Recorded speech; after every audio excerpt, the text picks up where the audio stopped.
And here is the Writer's Almanac for Sunday. It's the 23rd of January, 2022. It's the birthday of the architect Henry Mather Green, born Brighton, Ohio, 1870, who, along with his brother Charles, emigrated to Pasadena in their early 20s, where they designed homes in the arts and crafts style with some Japanese influences and created a style of home that came to be known as the California bungalow. Simple, wooden, one-story, low-pitched roofs, balconies, porches. It was on this day, 1855, the first permanent bridge across the Mississippi was opened. It was in Minneapolis, a feat of engineering that connected Minneapolis on the West Bank to Nicollet Island to the village of St. Anthony on the East Bank.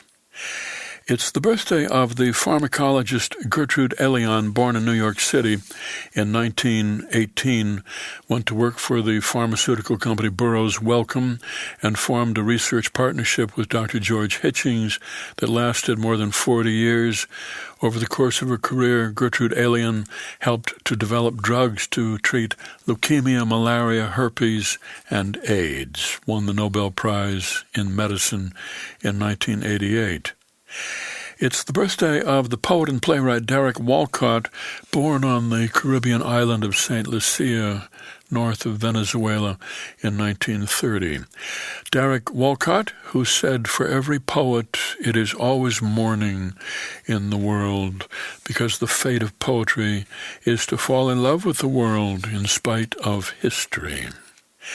And it's the birthday of the French novelist and essayist Stendhal, born Marie-Henri Bailey in Grenoble, France, in 1783. He wrote for journals and periodicals. He used dozens of pseudonyms, including William Crocodile, Old Hummums, and his famous name Stendhal. Published his first novel at the age of 44 and went on to write his masterpieces The Red and the Black and The Charterhouse of Parma. Stendhal, who said, "It is better to have a prosaic husband and to take a romantic lover." Here's a poem for today by Ellen Steinbaum, Letter Home. I love you forever, my father's letter tells her, for 49 pages, from the troop ship crossing the Atlantic, before they'd ever heard of Anzio. He misses her, the letter says, counting out days of boredom, seasickness, and changing weather, poker games played for matches when cash and cigarettes ran out, a Red Cross package, soap, cards, a mystery book he traded away for the Rubaiyat a bunkmate didn't want. He stood night watch and thought of her. Don't forget the payment for insurance, he says. My mother waits at home with me, waits for the letter he writes day by day, moving farther across the ravenous ocean. She will get it in 3 months, and her fingers will smooth the army stationery to suede. He will come home, stand beside her in the photograph, leaning on crutches, holding me against the rough wool of his jacket. He will sit alone and listen to Aida, and they will pick up their interrupted lives.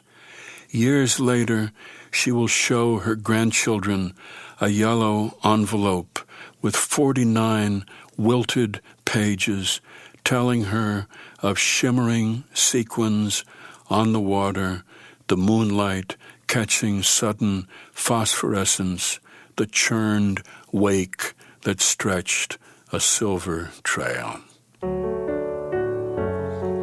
Letter Home, a poem by Ellen Steinbaum from Container Gardening, published by Custom Words and used by permission here in the Writer's Almanac, funded by donations from listeners like you. Be well, do good work, and keep in touch.